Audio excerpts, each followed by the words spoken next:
Yup. We live. Meet us after 7. Episode 88. 188. Oh, 188. All right, do the intro, then Brent's gonna add the soundboard in after. Come on. Hi guys, it's Just Jean here. Ooh, sorry. Hi guys, it's Just Jean here with Big Man News and Brent, and this is Meet Us After 7. Yay! Yeah, guys, welcome back. What's going on? Just for context, it's 9 a.m. in the morning on Friday. If you're watching on YouTube, that's why Gina looks like a turtle. Bruv. Gina looks higgy. No, you look higgy. You look normal. You just got glasses on and you've got a hoodie on. That's it. Fair enough. Yeah, you don't look higgy. But yeah, Brent's in the building with his beret. Straight. Come on. Looking like a French chef. Oui. Up in this beach. Thank you guys for your response to the last episode. Much appreciated. Obviously, we're going to try and continue on the conversation, and just, you know what I mean, do what we can do, man. But yeah, how's everyone feeling, man? How's everyone doing? I'm tired, but I feel like I'm in a better space mentally from last week.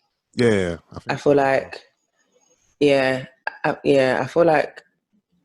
not a positive week, but I feel like I don't feel as heavy as I did last week, basically. Yeah. I think I can attest to that sentiment. I don't feel as heavy. I still feel heavy, but I don't feel as heavy. So I'm going to try and lighten the mood. Still, obviously, stay and discussing what's important, but obviously try and lighten the mood as well. Try and bring out some laughter on a Sunday morning. Some immature content. Yeah, oh, by the way, guys, today's my birthday. You ruined it, man. I was about to say, but first things first. Oh, God damn it. Sorry. First things first, happy birthday, Gina. Brent, can we get some birthday music right here?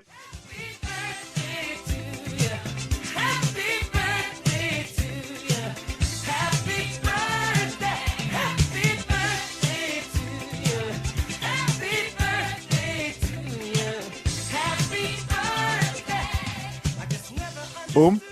And we're back. That's sad. So it's my birthday and this is how I'm looking. Happy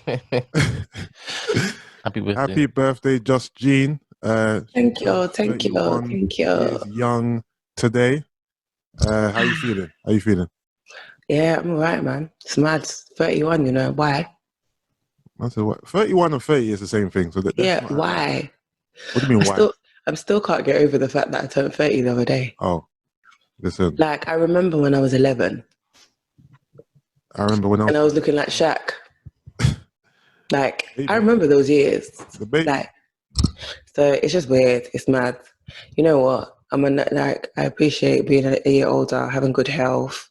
Like, to be honest, I should right now, I should be in Crete, but I'm not. So that's a bit of a damper. But, you know, could be worse. I could be dead. Could have corona, could have COVID-19, could have lost family members.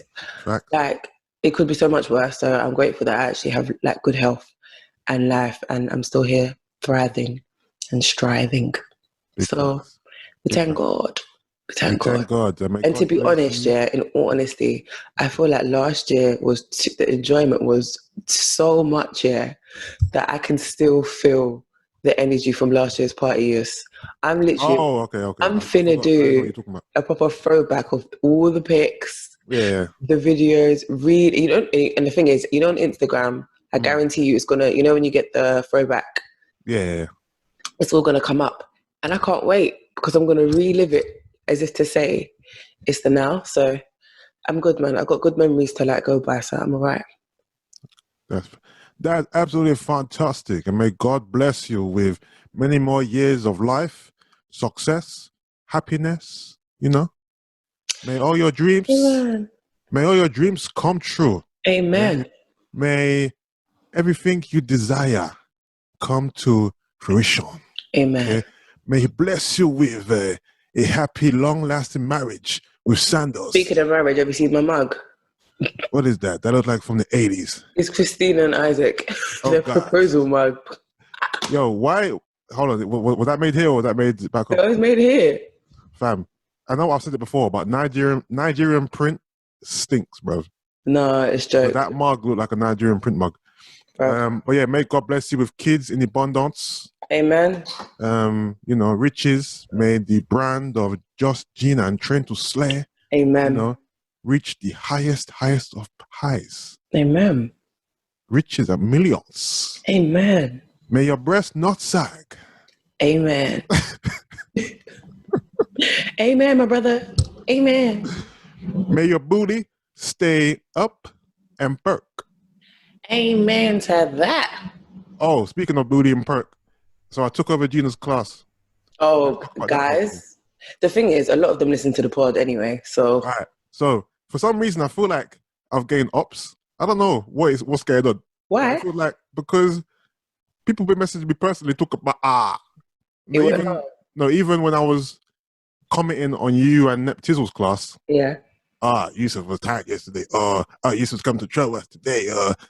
He ain't working out today. You know what I mean? Like, I came to that class to just have a light-hearted session with banter, yeah, and it's the class was easy anyway. You know what? Can I just say the highlight for me, was your facial reaction when you were like, on a scale of 1 to 10, how hard do you think it was? I said 7. I'm gonna lose it. The thing is, even though I'm not there to kill anyone, yeah, when people tell me my class wasn't hard, I'm like, raw, swear down it wasn't hard. All right, cool, say nothing. I'm gonna come back next week with the fire. No, your face killed me, but then I think what made it worse, I want to play it. No, I need to play. Can I play the voice note? Where you were like, no, Gina, man, there's no way those girls are telling me they didn't find it hard. They were just pandering to you. They were just pandering. I thought, rah! No, you know what it is, yeah? Because it's a mixed bag. Some are saying, like, for example, you said that the rest periods were too long. Yeah. Fair, because when I watched you in that Tizzle's class, you rested for 4 seconds at a time. You know what made me laugh, yeah? I remember, obviously, I didn't get to read all the comments, but I think you said, Gina, reduce it. Like, reduce. Or you were like, Gina, them 3-second breaks there. I know, 3-second breaks. All right, guys, ready to go back in. I'm thinking, wait a minute, the break and the rest started at the same time. And then when Sid was like, Gina, I think he said something about, Gina, slow down. You're on the A13. There's a speed limit. Reduce it. Reduce. No. And then some were saying that the exercises were good, but actually, no, you said it. They weren't as high impact as you're used to. Yeah. Which you saw yesterday. All right. So next week, anyway, coming back. I'm not trying to kill no ones. It's not even that type of vibe in it. But I'm going to try and take your points into consideration. Yeah. Shorter breaks, more high impact. Yeah. And separate the muscle groups a bit more, because them lunges, Gina. Yeah, the thing is, there was two. Because you know why? Because you had the squats and the lunges, like. No, but they weren't back to back though. No, but it doesn't matter that they're not back to back though. I feel like they're still in the same circuit. Remember, they are back to back in the sense of you're not rest. You know what I mean? They're not right after each other, innit? No, yeah. So I get it, but yeah, no, the aim isn't to kill. I guess it just depends on the workout. So with yesterday's one, because of the way it's set, I don't like giving long breaks because basically it's a CrossFit workout, and the idea is to get it done as quick as you can. Yeah. Do you get what I mean? So you're on a time cap. So that's why I just blitz through it. But obviously I do understand that not everyone has the same fitness level, but it's for you to go at your own pace. Of course. And also, Gina coerced me into taking my top off. Oh, yeah, easily. I was me too. You know why I did that? It's really funny because I knew that's what they wanted. We spoke about this briefly before, yeah. And then everyone's like, oh, but Gina, it's your fault. You're the one who suggested it. And I was like, yeah, because I know what's going to really get you guys riled up. And Yusuf, look what happened. No, but I don't think they even worked. The crowd went wild. I don't think they even worked though. Because the thing that killed me was when I looked at the numbers, it was someone even made a comment, yeah. There was more people there that day than there was the day before. Yes. That's not the thing, you get me? So but it was glistening still. No. You get me?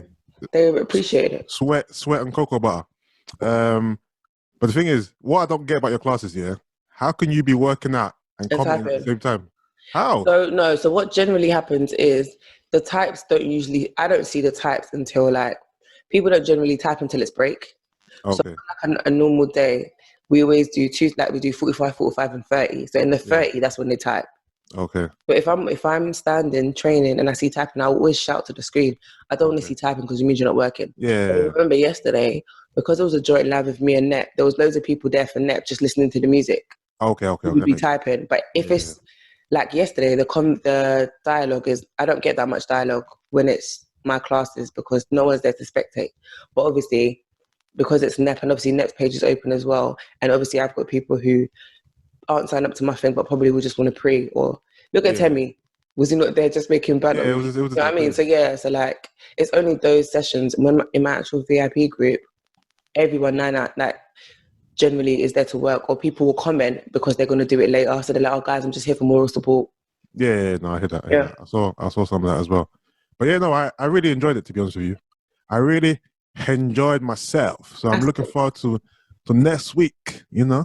I'm glad. But yeah. All right, cool. Let's do these spelling mistakes because we haven't done them in a while. Well, I say a while for one episode, but all right, so Spelling Hall of Fame. Let's go. All right. Sometimes I snap at people on Twitter because I'm insecure. It's a defense magnesium. No. It's a defense magnesium, as in it's a defense mechanism. I'm gonna lose it. I've lost it already, bruv. Great news. Man said it's a defense magnesium for mechanism. All right. Crazy. Number 2. All right. So a lot of these are Muslim related. So this is the Muslim edition, partly. All right. This one, some of these ones are so dumb, I think people are doing it on purpose because you can't be that stupid. All right. What's this about Trump declaring martial law? Oh, this. And then someone said, didn't you mean martial law? People can't be this dumb. I'm sorry. This is fake. Man said, Yusuf, I believe that they are. And he's spelling it properly. Like he's spelling it martial law properly. So that's definitely fake. I'm sorry. I'm not going to stand for that. All right. Another Muslim one. My boy hates this Delilah girl. No. Every second. This one. Delilah. As in, alhamdulillah. Again. That one, I was just like, wow. Again, I think that one's stupid. I hate Delilah for alhamdulillah. No, that's fake. That's fake. All right, next one. Why do Muslims always shake hands and say, Salman, Salman, I like him when they meet in the streets? Who is Salman and why do they like him? Again, I think Assalamu alaikum. Yeah, I think this is fake. Why are they all Salman, I like him for assalamu alaikum. It's fake. It's fake. All right. Next one. All right, so this is a picture of a girl and someone said, God bless her. Marshmallow or marshmallow. But it's meant to be mashallah. But they spell it marshmallow, basically. Why are they all Muslim ones? Because everyone kept tagging me these ones. Oh, fair enough. This is a Tyrese one from... guys, accept man. the Lord Jesus Christ today as your Lord and Savior. Like, okay. Not Lord, but... I know, Lot, L-O-T. But I felt like, oh, come on, guys. We all know he definitely meant Lord, and he might have just got lost in the... Like, it was a typo. Come on. It might have been a typo, but Lot and Savior sound like something black people might even say. My Lot and Savior. As your Lot. That's my Lord and Savior. There's another one, but I can't find it. This one is a spelling... This one is like... Someone made a shopping list, a grocery list, but I believe it might just be fake. So basically, it's not even like they've mispronounced the words. The spelling is just stupid, isn't it? So, for example, they wrote grocery list, but they spelled grocery as in Groshury. Grocery. Then they spelled meat as MEET. Mm-hmm. They spelled eggs as EGS. They spelled steaks as in steaks in a bet, like STAKES. They spelled bacon BACUN. Like basically they've got like, I don't know, 20 items and every word is spelled stupid. Wrong. So yeah, but I think it's either deliberate someone who just can't spell, a kid, I don't know. They spelled paper towels, Paper for paper, and then towels as in TALS. So everything's just wrong in it. It's just stupid. You know what kills me? Yeah? When I was younger, back in the day, I remember my mum. My mum spelled yogurt, as you got. Me and Georgia could like. As in what? As in what? You spell it how? You got. YOUGOT. Oh, UGOT. Me and Georgia. Gina, don't forget to give me the you got. Yusuf, it was so cute. But like me and Georgia didn't let her. Oh damn! Sorry, me and Georgia didn't let her live it down for ages. We found it so funny. I thought I had more non-Muslim ones, but I guess they're on my phone. But I can't get to my phone because I'm recording myself. Also, something I was supposed to mention last week, and I got corned for this on Twitter. So Brent, I need you to. Is Brent listening? No, barely. Yeah, I'm listening. Oh, you are? Yeah. I need you to. No one even knows you're here. This song in, So, do you know the is it Elephant Man song? Pond the River. Oh, don't piss me off. Yeah. Yeah. So you didn't know it was. There's a part where he says, "Parcel, parachute, parcel." Apparently, it's parachute. Parachute. Parachute. I thought it was parcel. As in parcel. So did you know the dance routine? Huh? Pond the river. Pond the bunk. Pond the... No? No, but I mean, did you know like all the dance machines? I mean... Hold on, let's go through them one by one. Hold on, first of all, sing the chorus to me. No, sing That's not Elephant Man, that's Sean Paul. Sorry, Sean Paul. It's like right? What's the main part of the song again? The chorus. No. Before he does the dance routine bit, what's the other part of the song? I don't really care what people say. I don't really watch what them all do. So I got to stick to my girls like you. And I'm playing number 2. You're waiting for me to... Okay. Are you sure? No, hold on. Are you sure that's the song? Yeah. Of course. Hold on then. No. Isn't it? Oh no. So hold on. I thought it was Woody Bounce. No, that's some of them say dance will never die. I'll turn back so sorry, I'm bugging out. Do you want me to play it for you? Go on. How do you do this sharing screen stuff? So at the bottom it says share screen, right? In the green button. Oh yeah. You press it and then it says share audio, and you click the blue thing, and then you go to the right side and select share. No, I was getting corned on my story. I literally thought it was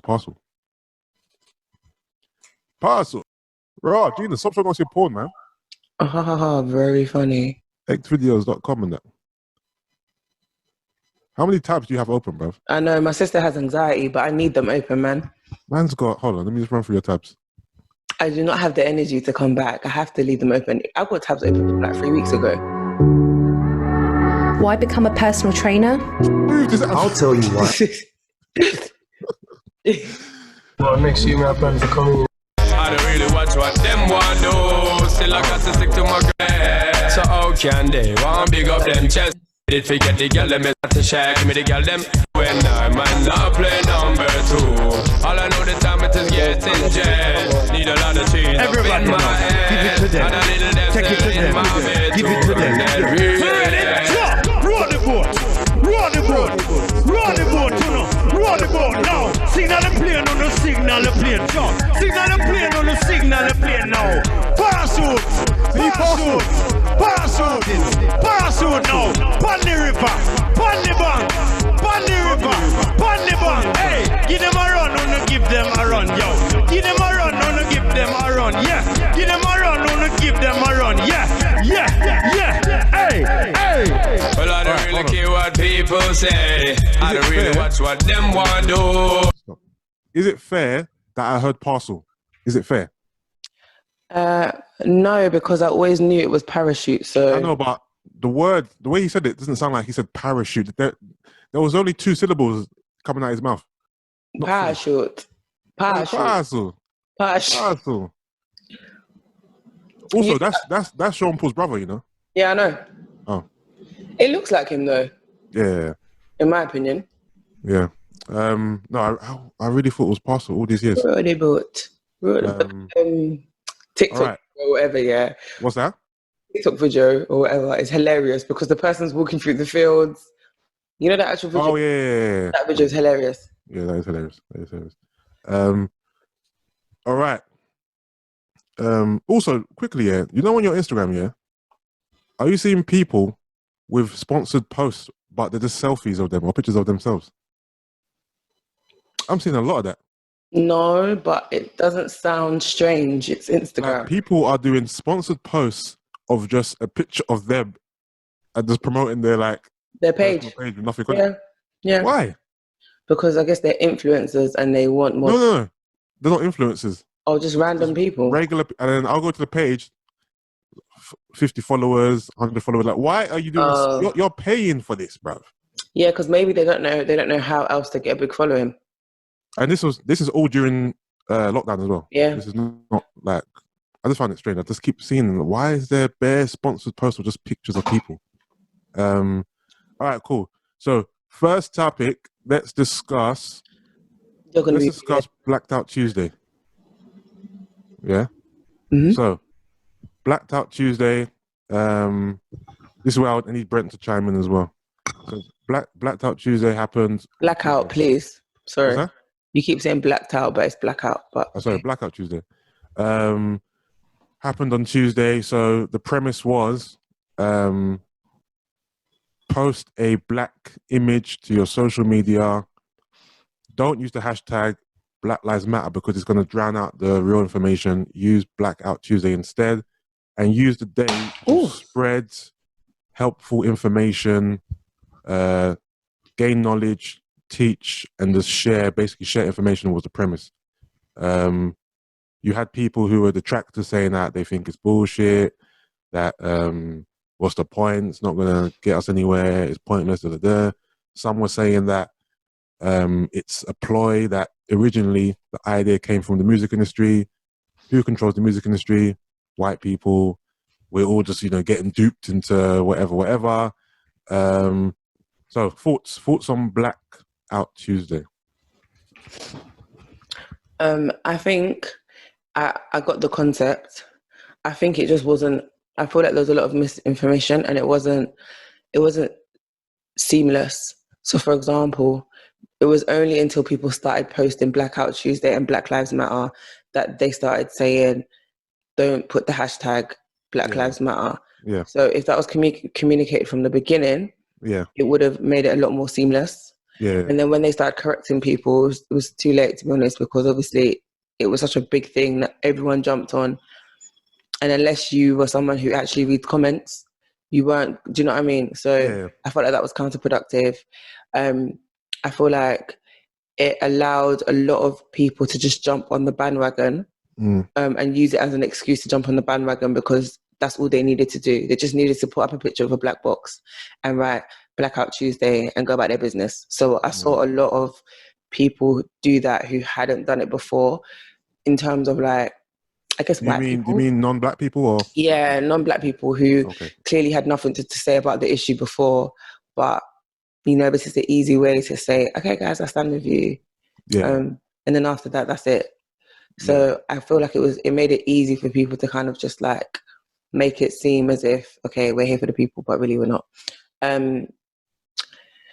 I feel like I got it though, like we're gonna silence everything else and not talk about everything else. We can actually talk about this properly. So for example, like I think radio is really successful because when you locked into Capital Extra, literally all they did that day was talk about the matter. So I feel like that was successful because they literally silenced everything else and focused on that. So if you were listening to radio, that's all you were gonna get. Do you get what I mean? Yeah. I feel like in that sense it worked. So I feel like maybe in different aspects it worked, but with social media, this is what I'm saying. Like I see someone post a black square, then 3 minutes later post their selfie and go back to regular programming. Do you get what I mean? So yeah.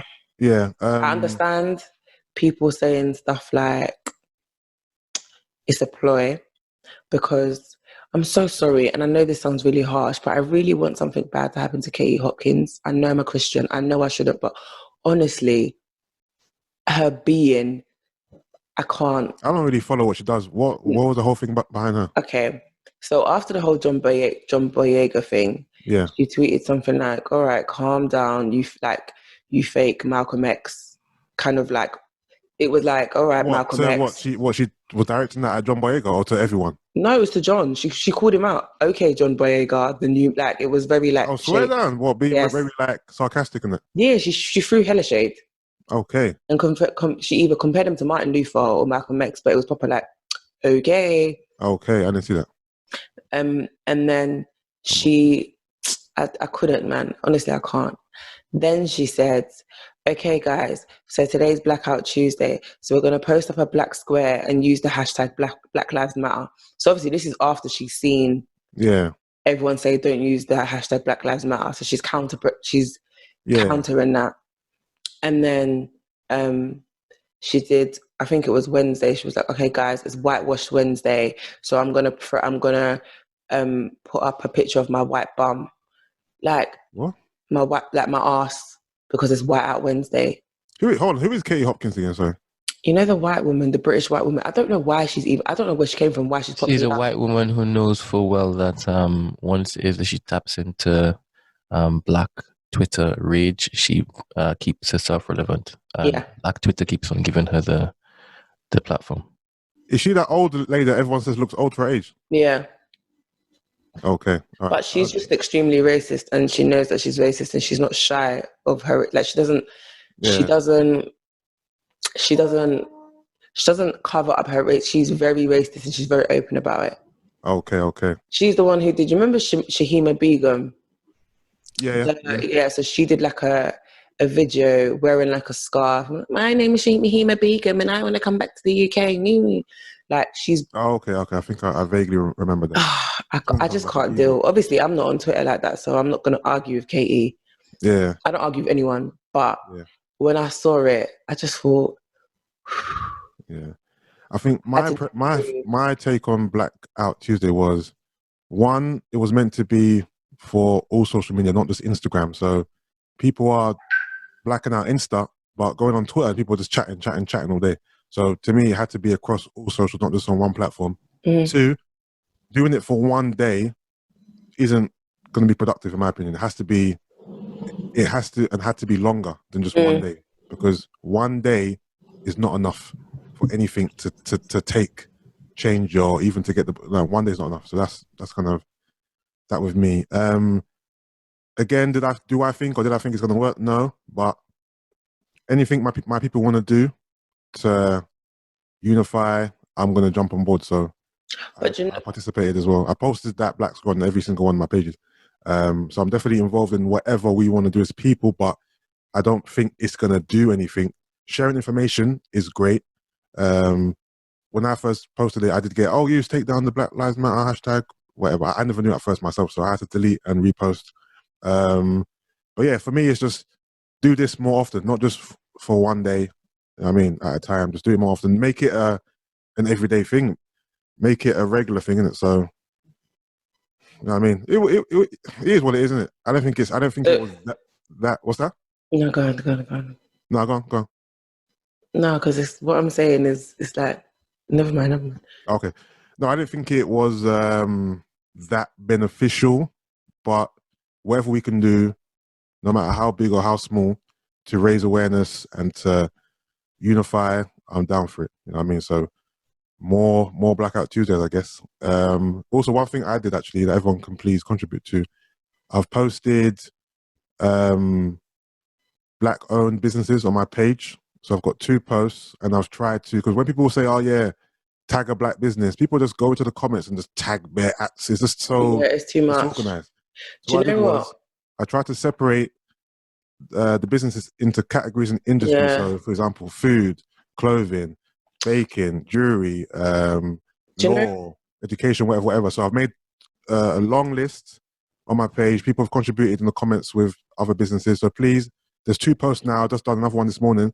So add your businesses to the comments, and please share. Please put the industry as well. Don't just put the at there. Put the at and the industry that they work in, so people can find what they're looking for much easier. So there's a guy who I follow on socials, he's quite social media savvy, and he made a point yesterday and was like, do you know what, you have to make it easy for people, because ultimately we know it's like we're in a generation where the world is lazy. So just make it as simple as possible, which probably would be a bit more effort. But he was saying how he would rather people put up, like, allow each individual business to have their own slide. Obviously, you're only allowed 10 slides, so it might mean that you're going to do a lot of posts. But let's say, for example, I'm going to do one next week probably, but I would actually have the pictures of the pages and tag the @ in the pictures, and obviously make it clear what that is. So then when you're scrolling across, it's easier than you reading the comments and seeing thousands and thousands and like just clicking aimlessly something that you need. So I feel like I might do it in categories. So I'll post up a fitness one. I'll post up a beauty one. Do you know what I mean? Just so people know, okay, cool, this is the beauty one. This is the lifestyle one. This, do you know what I mean? And just do it that way, just so it makes life easier for everyone. And then, but that's just an idea. No, definitely. I was even thinking about that myself, actually, because it is, like, if you go to the comments now, just look like there's right now, like, it's too much. And obviously, bare ads. So it does need to be organized in a much more fitting fashion, where it's much more clearer and easier to find what you're looking for. So maybe I'll look into that as well. But for now, just spread the word, share, and just add as many businesses as you can with the industries as well. But yeah, I think Brent, what's your take on Blackout Tuesday? Sorry, can you hear me? Yep. All right, so that they care, even if they don't. Which is an easy way. Okay, cool. I'm going to post a Blackout image today and put Blackout Tuesday and show people, or even pretend that I care or that I'm down for the cause. So it did give people a little cop out, because after Tuesday, what's that? You know what? I think it's very, like I said, I feel like it's good because people have been called out. Like, people that have been getting away with it for so long, are finally being in a position where they're being held accountable for lack of diversity or inclusion within their own structure. So I've seen certain brands post the thing, talk about we stand in solidarity with our Black athletes. I'm going to talk about brands that I'm interested in, right? And it's so funny because the backlash they received off the back of that was wild, to the point where they've had to basically be like, no, you know what, you're right, like, we need to do better. And this has made us realize, like, it's made us reevaluate everything. And obviously it's a shame it's taken this for you guys to do that, because we've been shouting from the rooftops for ages. But you finally get it, and we just hope it's just not lip service, if that makes sense. Which to be honest is wishful thinking. Yeah. And I can give you a prime example. So women's health, I've been trying to work with women's health for ages, and like work with them. Everybody you email just airs you, So my friend found a Black person in-house, but for men's health, did the whole cis, do you know what I mean? And she was just like, no, that's unacceptable. I'm gonna link you up with the right person. In-house, that way you can't get ignored. So when she done it, she literally she was just like, oh, thank you guys, whatever. And she was like, do you know what, I've been emailing one of your colleagues for the past couple of months, and she's ignored all my emails. So I'm glad to see that you're deciding to now take this thing serious. And, hopefully there'll be a change and a difference, because you guys have had 72 front covers, and out of those 72, only 4 people have been Black women. So, do you know what I mean? Yeah. And then the girl she called out came back and was like, no, please don't take my lack of response as being, what did she say? As being intentional. I had every it was on my agenda to contact Gina. It's like, really? You didn't. It's just because you got called out, and 2, because now this thing is so heavy and in your face, you guys can't ignore it. And the more you continue to ignore it, the worse it's going to be for you. Yeah, it's just bare lip service. I believe if Blackout Tuesday didn't exist, a lot of these companies who were posting it wouldn't have posted anything. I don't even think... The thing is, you have to understand, people do things for the look. No, 100%. A lot of people, it doesn't fit your brand aesthetic. Yeah, so it doesn't fit your narrative. It's not in line with your okay. So I'm working with someone actually, and we spoke about this yesterday, and she basically said there was a cup. So they've got like an organization where they kind of like regulate a lot of brands in terms of like doing what you say you're going to do and being authentic. And one of their ways of expressing being authentic is by being inclusive. So basically every brand that put up a black square, they DMs them and was like, thank you so much, you know, clearly you're standing with the community, we'd really appreciate it if you guys can share this message on your stories. So there's a post that basically says, okay, so now you've posted the black square, what can you do next? And then she didn't tell me the brands, but it's a protein brand.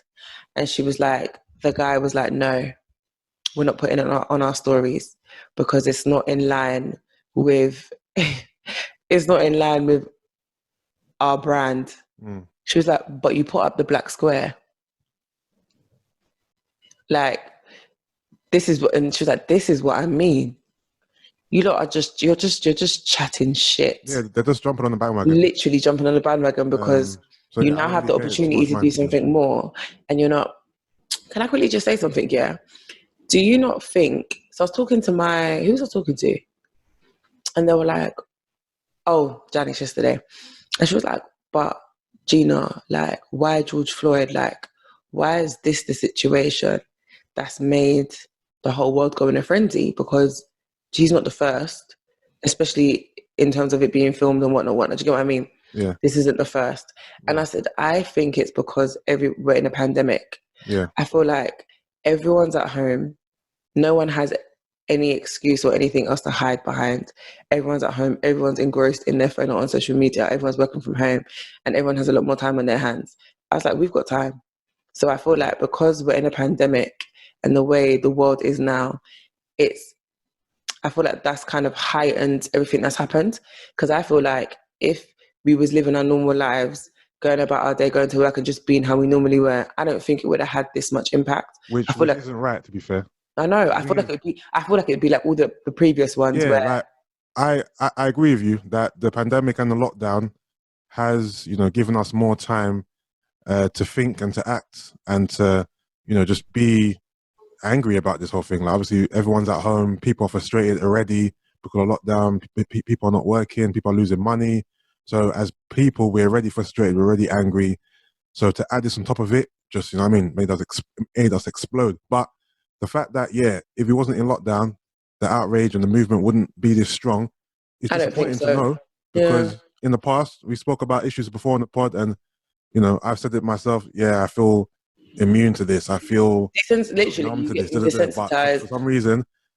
But the thing is, I don't only think it's a lockdown, though, to be fair. I don't know. I think it's because, is this the first time we actually saw the murder, like, on video like this? In terms of, like, we saw him on the knee for, like, quite a long, like, we saw the whole thing transpire. And even there's another video that surfaced later on. Is it about France or another country, the replica? What? Have you seen it? No, I'm talking about the video of George Floyd getting beat up in the car. Yeah. Before he was on the floor, they beat him up in the car and then took him outside. He was in the car, was getting beat up by 3 officers. And that video came out later on. Also, the 4 officers have all been charged. I believe the main guy with second-degree murder, I can't remember all the other charges, but yeah, they've all been charged. Apparently, second degree is the best case for this. And that I saw your post, which made so much sense, because they were like, if he goes to court for first degree, he'll get found not guilty. So realistically, exactly. Which is even worse, and he'll just get off free. So second degree shows that there was intention to kill, but it wasn't premeditated, right? Whereas with first degree, it's something like that, intent to kill and it's premeditated. Yeah. Something to that degree. Yeah. But, no, I definitely believe that the lockdown has a part to play in, you know, and us as people have revolted this time round as opposed to last time round. But saying that, Ahmaud Arbery was killed 3 weeks ago, and the uproar wasn't as bad as this, and that was still within the lockdown. So no, I think Okay, so I don't think it's the only reason. I also think it's because we're in 2020. 2020 has been a shit of a year.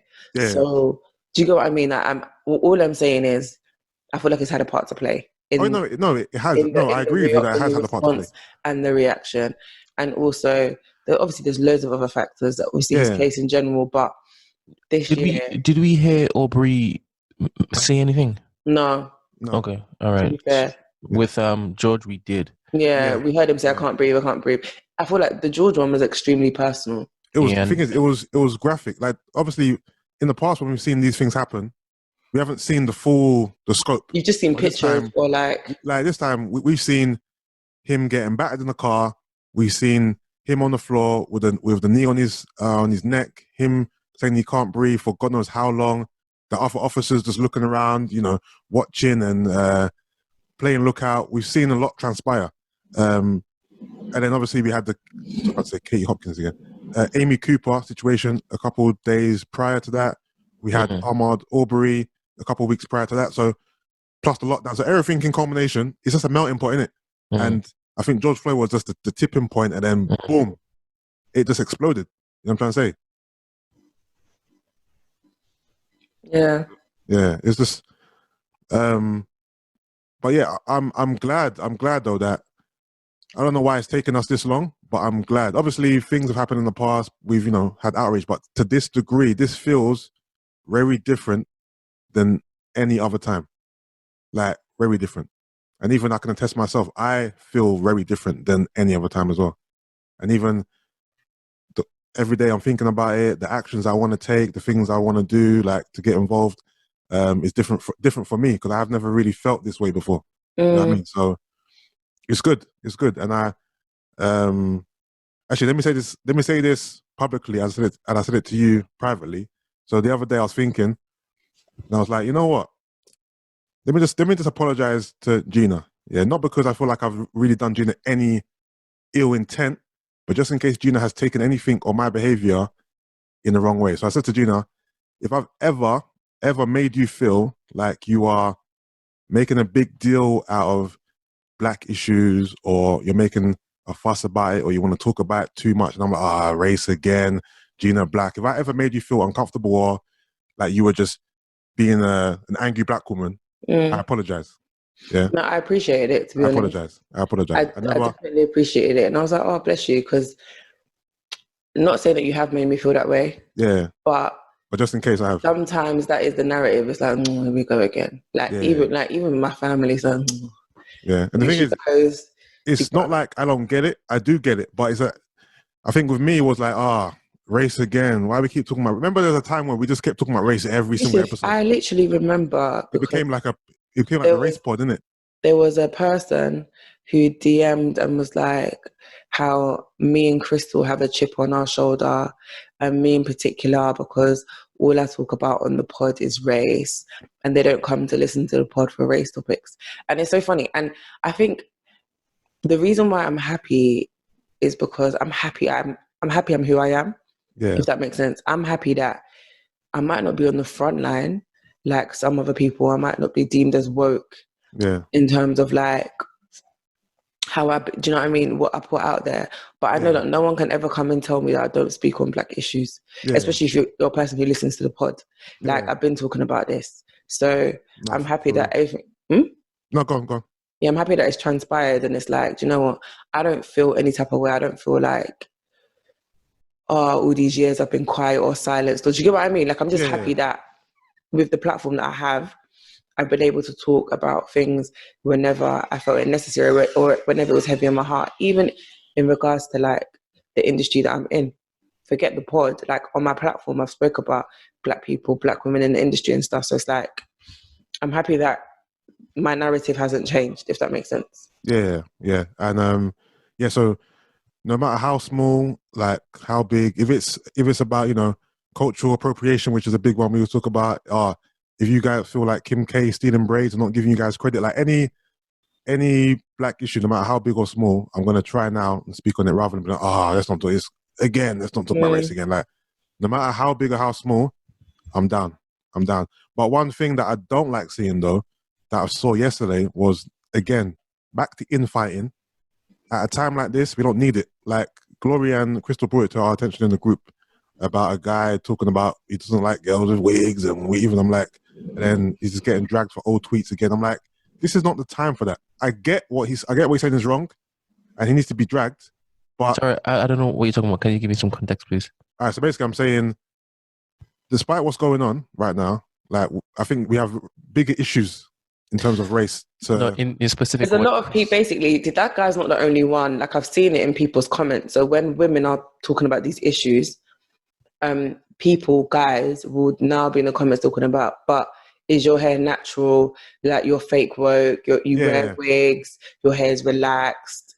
Like, what I'm saying is, so from two angles, why are the guys saying this in 2020, or is it the old tweets? I've seen people talk in the comments now. Sorry, can I have some context, please? What tweet are you talking about?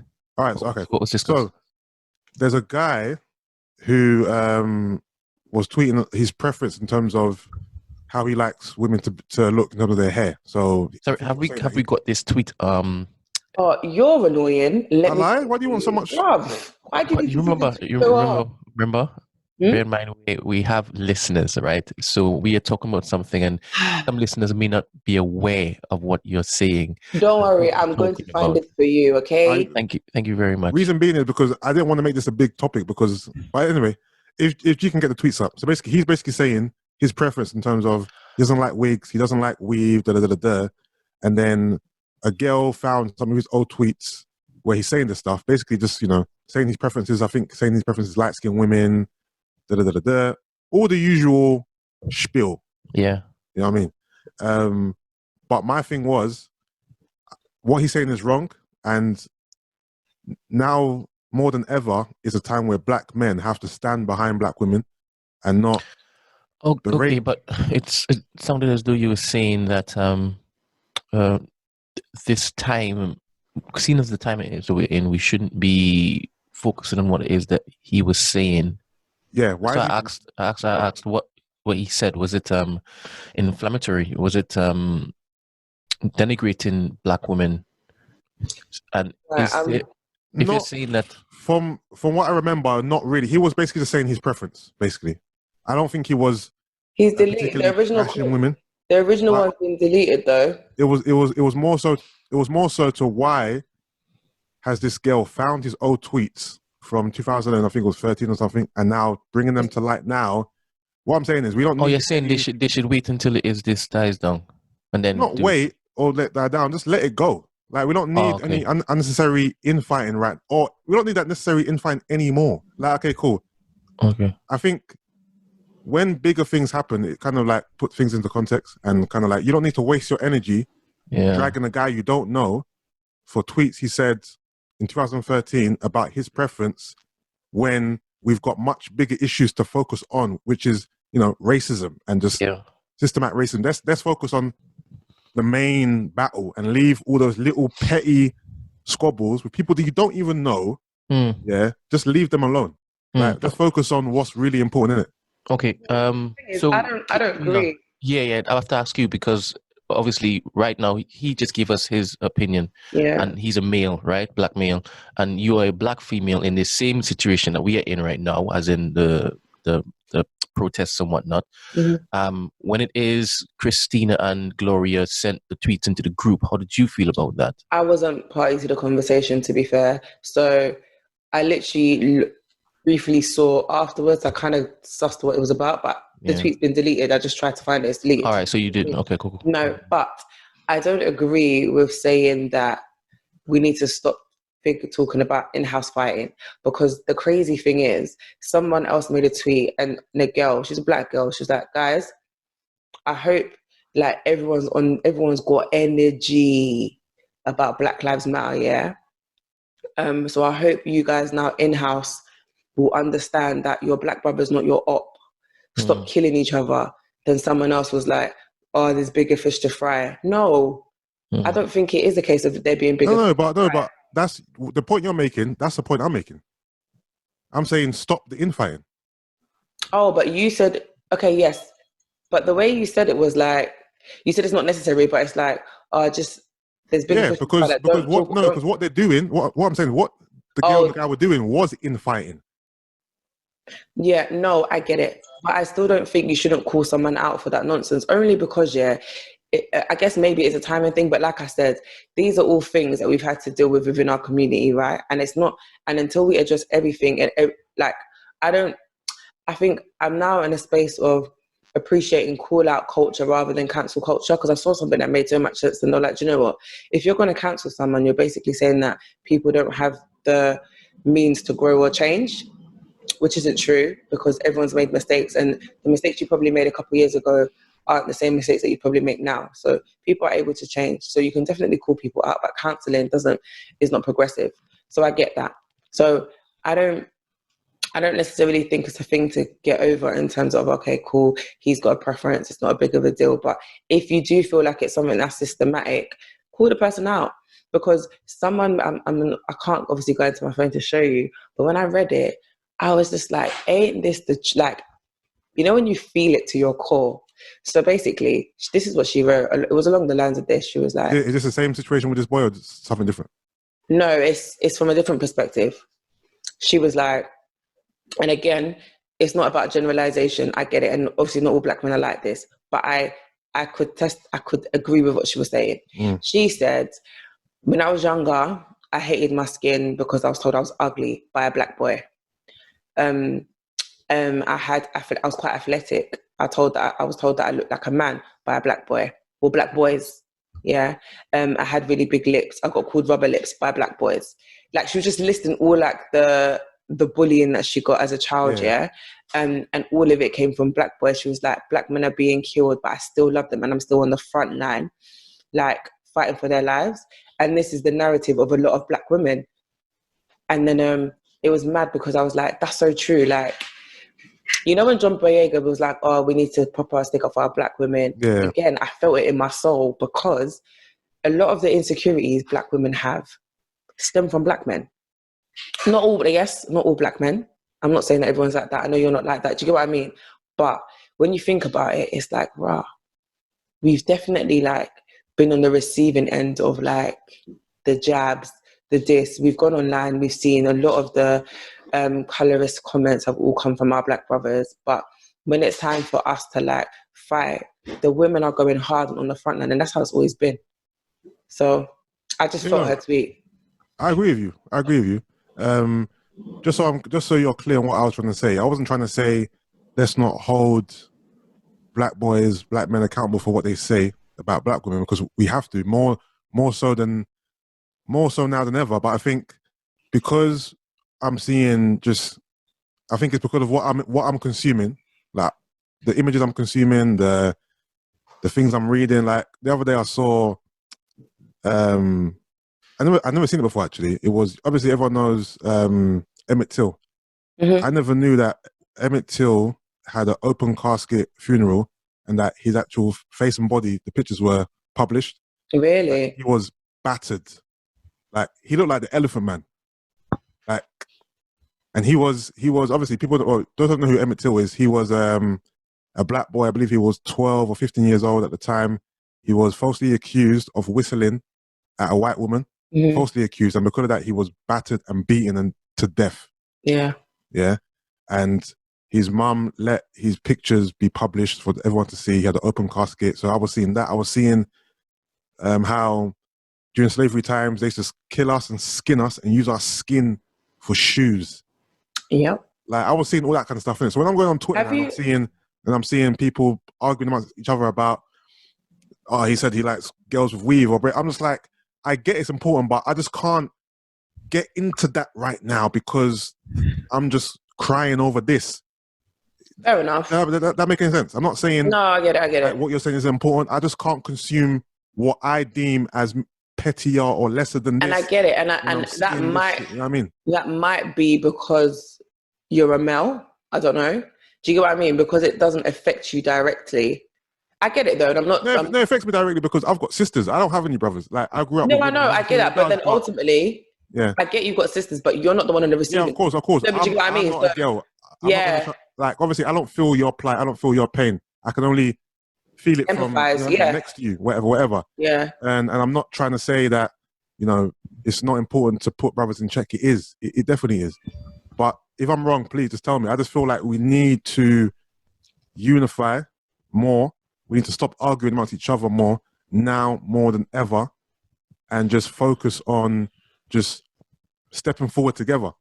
And if I'm wrong, and if that does mean that we got to call up our brothers for the shit they're saying, then so be it. I might be wrong. I'm just telling you how I feel. You know what I'm trying to say? So no, fair enough. If it's right for her to be dragging him right now at a time like this, then cool. Fair enough. But I'm just consuming such deeper shit. I'm just like, you know what I mean? This shit is hurting me, bro. And when I'm seeing this, I'm like, come on, man. Let's do better, basically, isn't it? Yeah. Let's do better. Question. Yeah, go on. Question? With this. Okay. I always ask myself, is the problem only in that black type of man or that type of black man exhibiting these traits and characteristics day in, day out, day in, day out? He doesn't change his spots. Or is it also in the mindset of why a group of black women would even find those type of black men desirable? Have I kept you, Gina? Do you understand what I'm saying so far? So are you saying like, are we looking, do we like the wrong black men, or are we expecting the wrong black men to like fight our corner? And when you say wrong black men, what do you mean by that? All right. So why do you look for saints in hell? Good point. I think I get what you're saying. And then on a whole, you get statements like, all right, black men are the weakest link. But it's not really black men that are the weakest links. It's these demons that you seem to have representing in your not in you, but the general statements that you see online. You seem to have them representing all of us. And it's not the case. I get it. So I hear people saying, all right, men need to hold their friends accountable. And remember, I 120% agree with this. Not only if it is that you see a member of your group, your circle, because obviously by your friends, people are going to characterize you. Not only when it is that you see something wayward, you have to pull it up.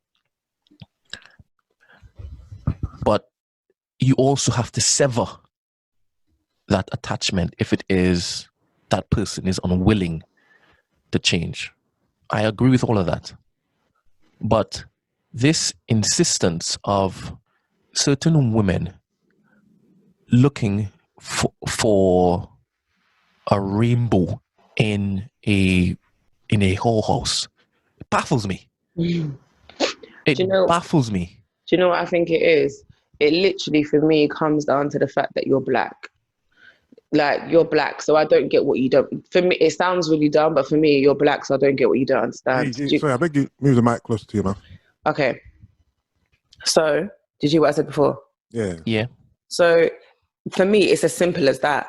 You are black. You're a black man who came from a black woman. So, I don't get what there isn't to understand. Does that make sense? So, I'm not looking. It's not because you're a certain type of man. For me, we have one major thing in common. We're both black. We came from a black woman more often than not. I mean, correct me if I'm wrong. So that alone should breed a sort of level of understanding, but clearly it doesn't.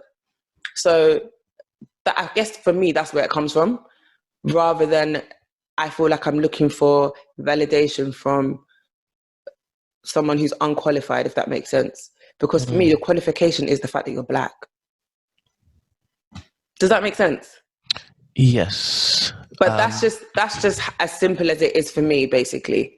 But I also understand what you're saying. It's like, I get it. I get what you're saying. But that's just how I'm seeing it. For me, it's just as simple as that. Okay. But yeah. Do you feel it's a majority of men who feel this way, or a very small minority? I don't think it's a very small minority, but I don't think it's a majority either. Do you think we should be doing more, as Boyega said, do you think we should be doing more to protect our black women? 1,000%. All right, okay. Now, when you say 1,000%, when Yusuf just asked, do you think it's the majority of black men that think this way? When it is that Joan Boyega made his comment, do you feel as though he was talking about the same proportion of black men that you think need to actually... You know what? The reason why I think it should be across the board, is because, for example, someone like, I'm going to use you as an example, who, and this isn't attacking you, but you see how, like you said before, you would, not race again. Do you know what I mean? Like, it was just like, do you know what I mean? So it's like, if something is really passionate for me, I would like to hope that you understand that same level of passion. And as someone who, like you said, has sisters, has a mum, would have the same level of vim or fire as me. Do you get what I mean? Obviously, I feel like how you were before to now is completely different, and there's been transition and progression. I'm not saying that it was bad, but do you understand what I'm trying to say? So you're not someone who is in the minority who thinks that way, but you wasn't vocal and fight in my corner the way I would expect or hope you to be my black brother. Do you get what I'm trying to say? All right, okay, here we go. So that's... No, 1 second. I get what you're saying, but that's down to how much you felt I should be backing you. So I could have backed you, but not backed you to the level that you wanted, no? Yeah, fair enough, but I don't feel like you backed me though. You don't think I backed you at all in any... No, like, it would, like... Not like, I don't know. I didn't feel like... So when we've had a dialogue on the pod, I've never been against you. I've never... and that's what I'm saying. I've never said what you're saying is wrong. No, 100%. I've always just maybe said, okay, that's enough now, let's move on. That's kind of what I've done. Fair enough. But then, and that can also sometimes come across dismissive, like, okay, it's not that big of a deal for me. Oh, no. That's okay, cool. Let me clarify that, please, before we move on. If we were having this conversation off the pod, I'll listen to you all day long. On the pod, I'm very conscious that we're recording a podcast and that people are listening to us. So that's just me being a producer. Like, okay, cool. We spoke about this for about 20 minutes now. Let's move on to something else. Not because I don't want to listen to you. Yeah. Because in my mind, I'm producing a podcast and I just want us to talk about other things as well. It's nothing to do with, I don't want to hear Gina talk about race. If you called me on a Monday, say, Yus, I'm thinking about this. Gina, we will talk for hours. But on the podcast specifically, so let's just make sure that difference is made clear. There's a Yusuf in real life and on the pod. In real life, call me, text me all day long. I'll have your back. On the pod, I may just try and hurry it along because we are recording a podcast. That's the only reason why it may feel like, he's not interested. Okay, fair enough. Okay, so let's just take you out of the equation, you being you. But imagine there was another male. I can use my family members because I have discussions with them all day long. But they're not discussions that I feel like they want to have because to them, it's just like, yeah. Do you know what I mean? So that's what I'm saying. Like, I don't think everyone feels like, I don't think everyone has this preference. And, you know, there are black men that genuinely love black women and have not felt anything other than that. Do you know what I mean? Or don't feel anything other than that. But I do feel like black men can be a bit more vocal to support their black women. So, for example, like calling out your brothers. Like, do you know what I mean? Like, people have said wild things, or like even my brother, like, he's got a friend, his best friend at that, who is only now dating his first black woman. He's even getting married to her, funnily enough. But he's never liked black girls, and he's been very vocal about it. And I guarantee you, I don't think my brother's ever called him out about it. Do you get what I'm trying to say? Okay. No. I get it. Go on, man. I don't want to come across as though I'm all lives mattering the situation here. I don't want to digress from this John Boyega thing before I've articulated myself properly. When it is he said or he screamed out, black men, we need to support our black women better. Who do you think he was talking to mainly? The men who are the minority. Well, not the minority, because I don't think they're minority, but I don't think they're the majority. So I'll say the in-betweeners. When you say the in-betweeners, you're talking about men like him? Is he an in-betweener? I don't know him. Do you actually think that it's not a minority thing? I'm baffled. No, I don't. No. I'll get there because it's this conversation is very nuanced. I don't think it's a small hand. So you think no, but I'm not saying the small hand, but I'm saying you think the vast majority of men, or maybe it's 50-50. No. Wait. Let's make this easier. I have questions that will allow both of you all to say what you want to say and get out what you need to get out. He has said, black men, you need to support your black women better, right? Now, immediately, he would have spoken to a lot of people who have seen a lot of things on Black Twitter, because we see this conversation day in, day out, day in, day out. A lot of the times, it has to do with a lot of tweets that certain men make. The negative, sorry, I'm doing three things that I want to focus on. Sorry. The negative connotations of certain statements, the behaviors, the choices, everything that we take in and we normally discuss every single week. We know there is an issue with a certain part of our community as it pertains to not looking after black women in the manner in which it is we should. So he would have been around a lot of particular types of men, and he knows full well that he would be speaking directly towards them. And those men know full well, we also know full well exactly the type of message he was trying to convey to them and for them to actually understand. Now, why I said I don't want to all lives matter this is because I too, my type of guy, maybe also Yusuf's type, because a lot of who I am, I also see in Yusuf. We are not the same, to be honest, but in a lot of ways, like, we are good people. Yeah. So you did not need that disclaimer, but go on. Brent's so extra. So we would also take that message and not get angry with it, because we know that message isn't really for us, because we do that anyway. That's why I said I don't want to all lives matter this, because what the message that he's put out, it was important for a particular type of people. So let me not put my hands up and be like, oh my goodness, but he's not the majority. Yeah, cool. If it's not the majority, then don't worry about it. He's only focusing on the minority. Cool. Myself and Yusuf can also take on board that message, because we could also always do more. And in the sense of, like I mentioned before, when we see our brethren doing this, that, and the next, and we know that we have a certain sway with them, if it is they're not going to listen to advice from another random black man because there's no connection, there's no affinity there, there's no deference there, then let us take on that burden and counsel that guy. That's us doing more. Yeah.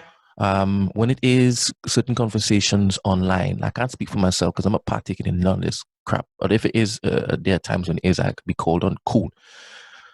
When conversations online, spill online and whatnot, and they're having back and forth.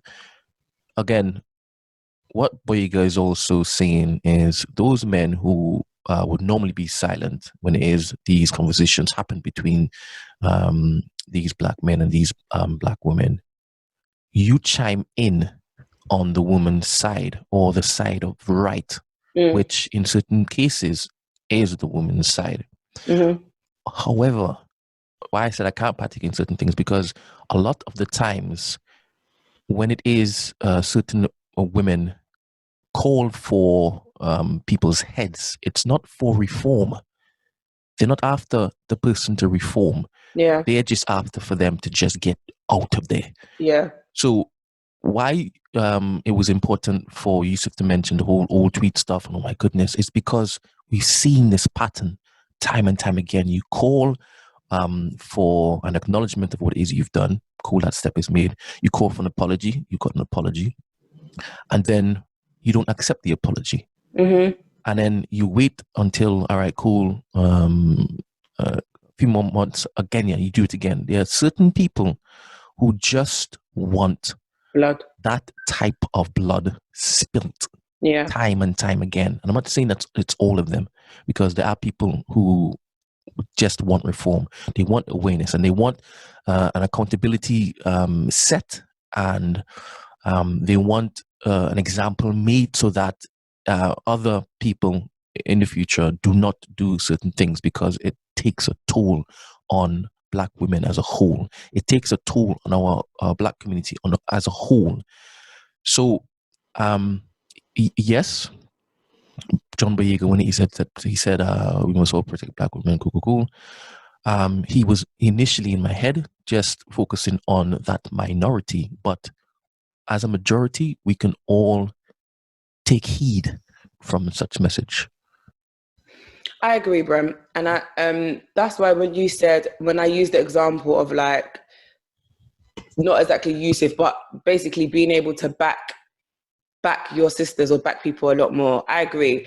I don't think the message was I feel like it can be aimed at different people. So yes, those who are obviously have that skewed mindset, and obviously those who may not speak out for those who may not speak out for themselves, in the sense of not agreeing with that person and just kind of like letting it slide because it doesn't he's not talking to me. But then you have the position, or you have the influence to be able to maybe speak to your friend and let them see it from a different perspective. So I definitely agree with what you're saying, and I think when you break it down, that's what I was trying to say.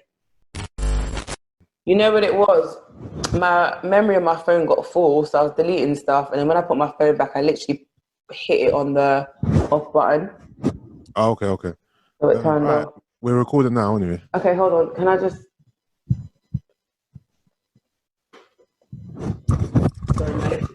All right, so Brent was...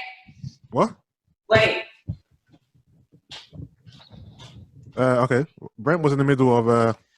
Yeah, let me try just wrap it up. So I think it's more important for us, whilst it is that we are in this period of reflection and self-analysis, that we take stock. No, carry on. That we take stock and take this same care or perceived care about our plight into what comes after. And all the Black men who it is can see all of the Black women on the front line, literally on the front line, fighting for all of us. Doesn't even matter if it is that they know full well that when it is they come back home, they're not going to be getting a warm hug. It's important for us to remember this when everything is still again. And anybody, any men who, after this that is done, decides to come online and test the waters with their ridiculous nonsense that they were doing before all of this happened, I have no sympathy for anybody who gets flamed. Okay. Can I ask you a question? Why are your eyes closed? Because I'm thinking about it happening, and I know full well it's going to happen. No, and the thing is, Brent, like what you're saying is true, and that goes back to what I was saying before. Why I think that it's petty in a time like this. Like if after this, like hopefully this doesn't blow over here, but once things do simmer down, like they always do and like they always will, I hope we don't go back to Black men coming on the timeline chatting shit. Sit the fuck down, bruv. Like, if I see any tweets from anyone degrading black women from today forward, like, I think I'm gonna have to be on site, bro. On site. What is going on? On site. What is going on? Like, have you not got a fucking brain, bro? Like, I don't understand. It doesn't compute with me. Like, and that's why I'm so bemused about Gina's majority thing, in terms of like, you believe that it's the majority, not the minority. And that's why I said it. You know what? I think if I'm honest there, I just want to see more people call people out. Like, I don't want to see you lot, not you lot, but people be quiet when all this shit's going on, like, and doing kiki in the background. Like, do you get what I mean? I also don't want you to expect the world from demons. No, and I don't.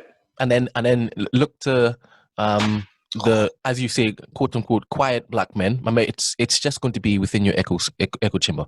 Yeah. It's just going to be because other people's echo chamber, they fill their timeline, they fill their friends list with men who are progressive, men who actually love their own skin, so love their women. So it's just who it is you follow. It's who it is your friends are tweeting onto your timeline. Those types of toxic men should not be categorized as black men as a whole. And when it is your stop feeding those miscreants, when it is your stop liking them and bigging them up, hey, I'm a normal fella. Yeah. Yusuf is a normal fella. Start liking us. They do like me, but but I do agree. Yeah, but don't you get vexed when sometimes when it is that they loop you in with or band you in with the rest of them? I don't get banded in with the guys who are bashing black women though. I don't get banded in with that crew. Yeah. I get banded in with the womanizers. and the creeps and the fuckboys.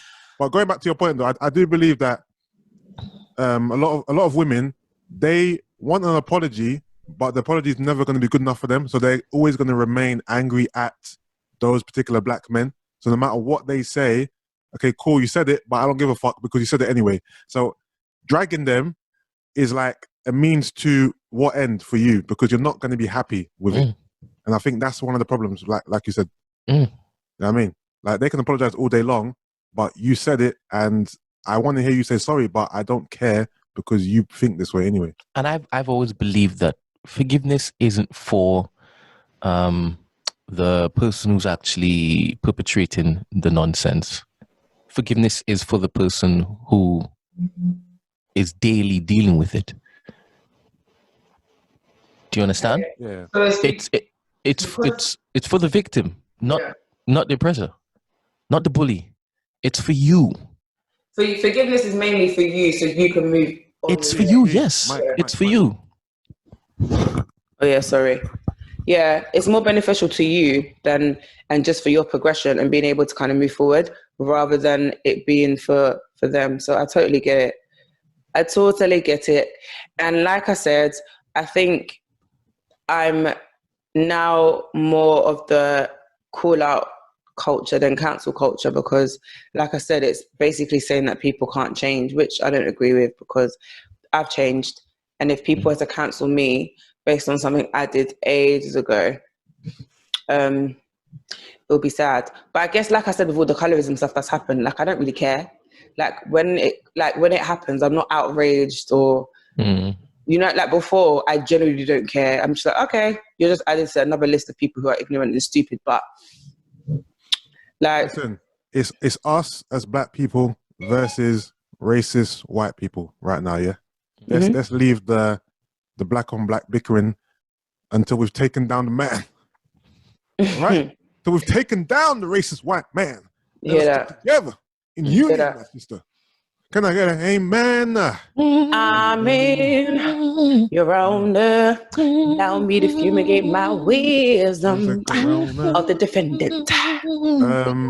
All right. All right, Brad. Can we get to Insecure?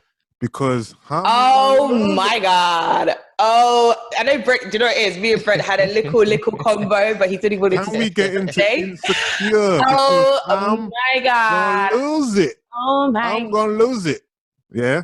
Listen, she said, "You make me happy." And you know what? That's the name of this episode. You make me. That melted my heart. If you saw the grin on my face. Listen, Brent, yeah. I was so happy. Yes. I watched that episode, yeah, and literally smiled at my TV from start to finish. Yeah. And I had to look around and check myself and was like, brother, this isn't your happiness, so calm down. I was too cheesy.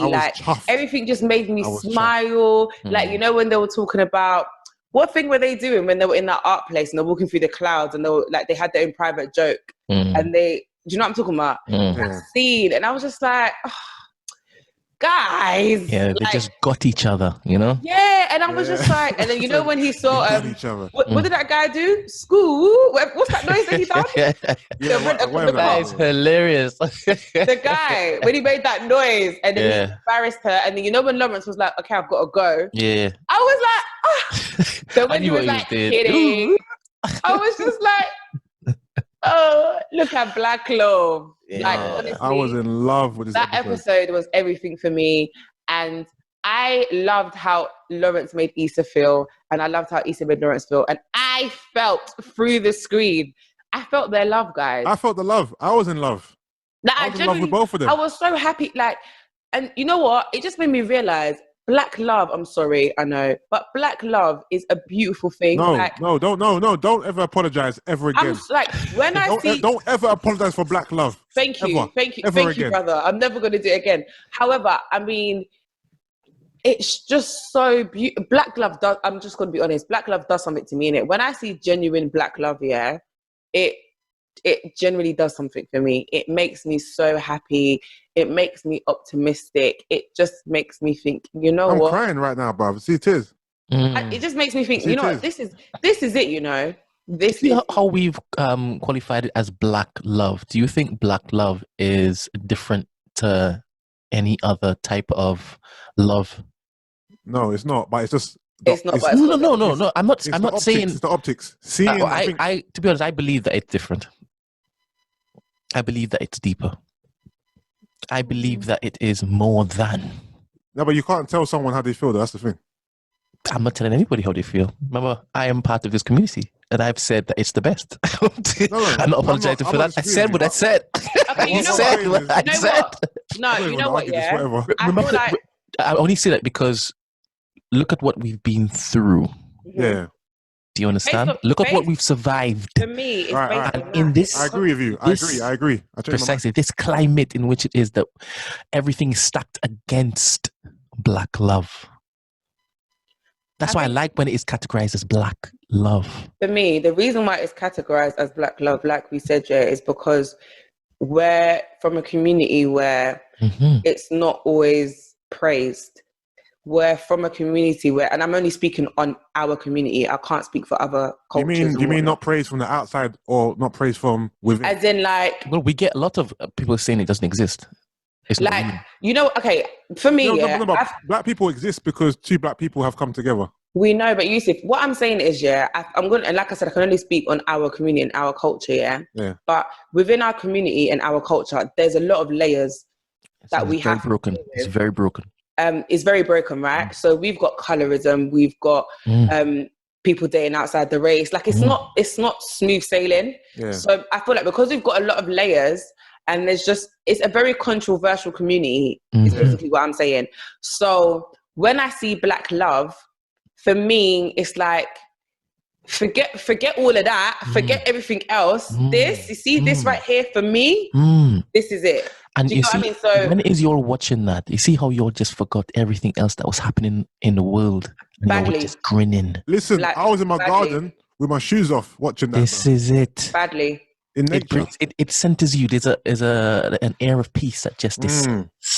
And for me, it was like, this is what it's about. Like, look how strong we are and in love we are when we're together. Like, do you get what I mean? Like, so that's why for me it's powerful because, like I said, there's a lot of layers. You've got people in our community who don't like dating in our community, who don't like all these preferences, all that stuff. It's just like, that's all extra, that's all noise.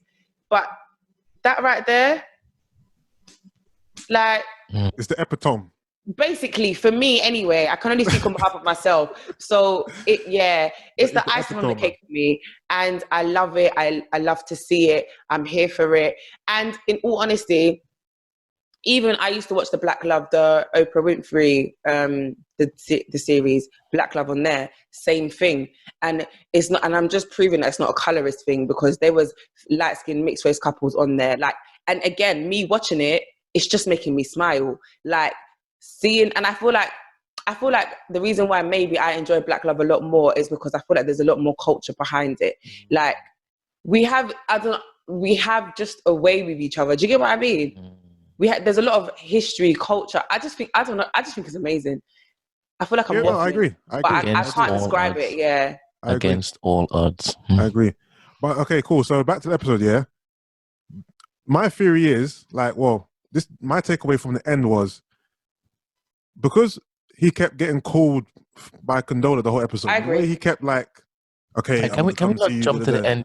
Can we not jump to the end just yet? Because I want to ask you all a couple of questions. All right. So, what was it from a male point of view, Yusuf, that made that scene, or in all the scenes where it is that they were reconnecting, falling back in love with the familiar, or just remembering that they were meant to be? What was it for you that just tell me the exact moment? I know there was a build-up, but what was the exact moment, and why did it mean so much to you then for you to be like, I definitely want them together? I have been against this reunion for the longest while. So, what did it for you? For me, it was when she came back to the apartment, and I think she was going to leave because he was going to go and see Condola, and she said, "Oh, but what if I want to stay?"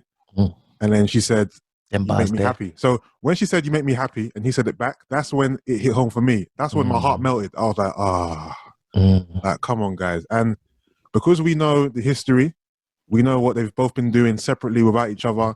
We know where each of them was when they were together, how they've both progressed and elevated as individuals. Just to see them come together, hopefully, as improved people, was just great to see. And, but it was more so when she said, because obviously we've seen it's a struggle, innit? We've seen her jump in bed with the fat security guard. We've seen her just move Swashing mad. About. But to know that this is who she really wants, and for her to say it out loud, "You make me happy." Obviously, she cheated, and I've forgiven her for cheating. It was tough. All right, why have you forgiven her for cheating? Because I just want to see them together, because they haven't moved on. All right. Individually. Have they resolved why it is that she cheated? He was asking why Daniel. Like, Lawrence wanted... All right, so let's go back to the restaurant. All right. I really want to chime in, man. Can you hurry up and ask me questions? Wait. I want you to chime in. So Lawrence wanted answers. I don't believe he ever got closure or the answers he wanted. So he wanted to know why Daniel. Like, why this nigga? Like, I think he asked a few more, right? Or was that the only question he asked? No, he asked. I got the answer. I got the question. Gina, tap in. Right. So, for me, like I said, I've always been a fan of Lawrence and Issa, and I know she messed up. And, you know, I'm a big softie. So I'm the person who's forgiving someone for cheating on me if I genuinely want to be with them. I don't give up. I feel like I go hard or I go home. And if it's something I genuinely want, I'm going to do the same. So I appreciated the fact that Lawrence said maybe I gave up too easily, because yes, you made a mistake, but I also feel like the conversation was really good. Brent, I don't want to see your knuckles, because basically when they spoke, he also reflected and realized that he contributed to her straying. Not saying that it's justified, but I feel like within every relationship, generally when a guy or a girl steps out on the other person, it's because something is missing. They go, I don't care. I like the commentary, but what do you mean you don't care, bruv? When you were break talking, it down, Gina, break it down. Shut up, bruv. No, I don't care about what you're saying. I like that. I like the interjection. I like the interjection. No, I like it. I care about what you're saying. Gina, I don't care.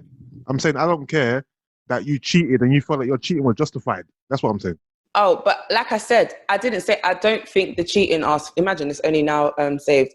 I don't think the cheating is justified.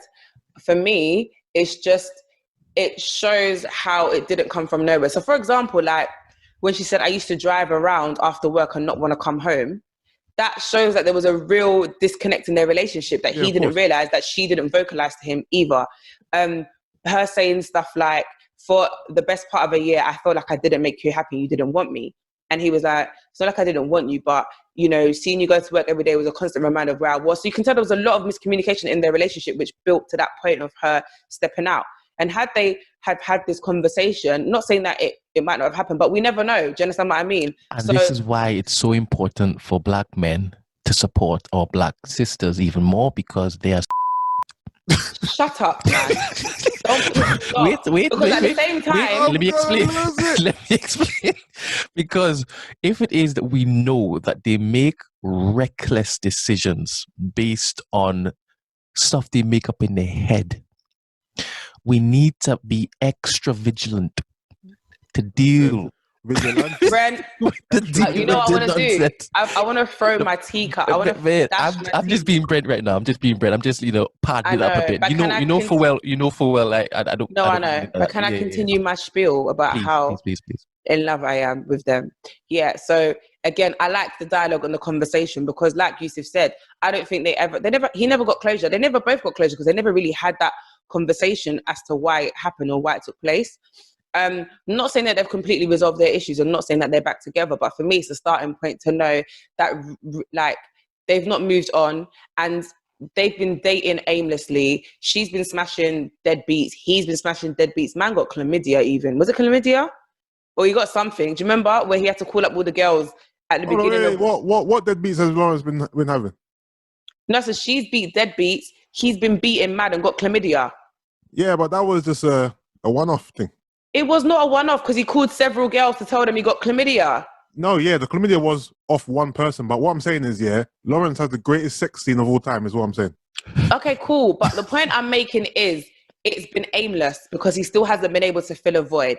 Yeah. And it wasn't until he had the conversation with Condola where she asked him, if she didn't cheat, would you guys still be together? And upon reflection, he's just thinking, well, duh.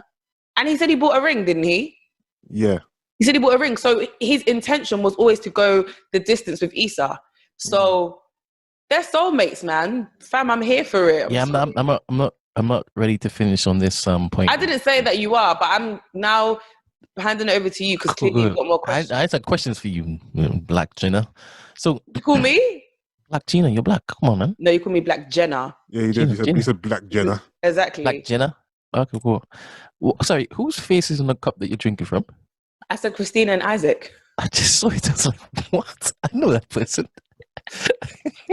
All right, cool. All right, so the aforementioned dinner date, I thought that was so illuminating. It opened my eyes, and it was the conversation that needed to precede that you make me happy. If that conversation was not had, then I would not have. Wait, did you do that as well?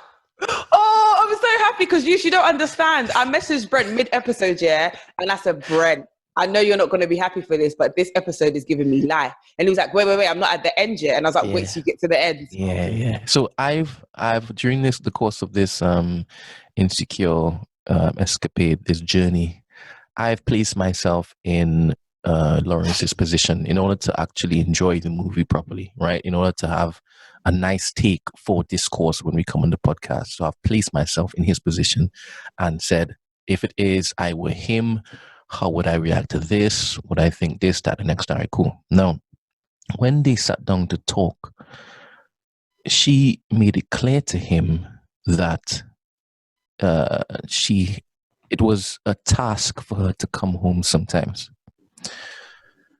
And in that sense, you could tell that she was unhappy. Obviously, we had the privilege of seeing that. Lawrence didn't.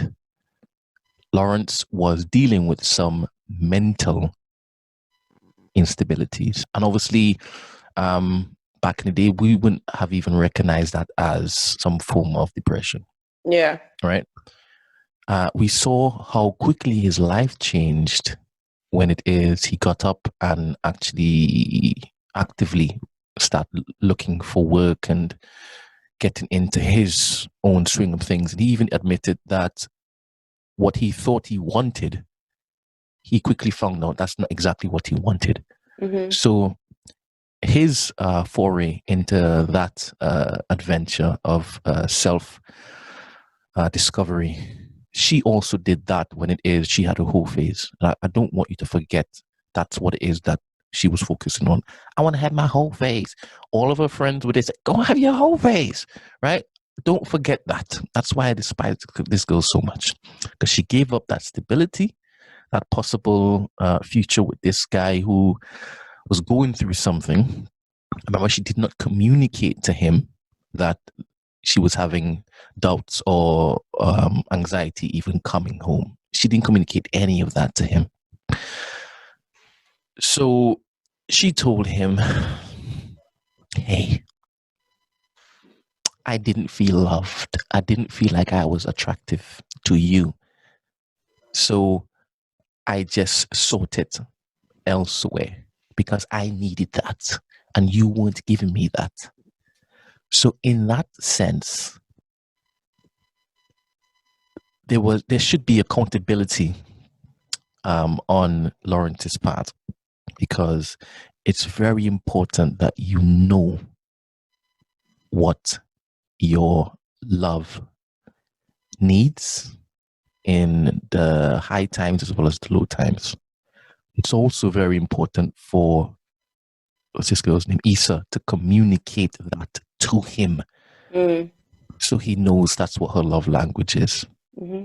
If it is that you don't do that, you can't expect the world. Communication here was their downfall, or the lack of communication was their downfall. I agree. So sitting down in a better space where it is that they've gone on from each other, for want of a better term or phrase, they've seen what is on the other side, and they've realized it's not all green. Obviously, more so Issa than Lawrence, because we've seen that Lawrence has kind of won. He has been winning for a while. Obviously, Issa, threw a party, a block party, a few people gathered. A few people gathered. Oh man! Well, obviously, let's not quibble. Let's not go to the specifics, because when we start saying, who's financially better and whatnot, we know.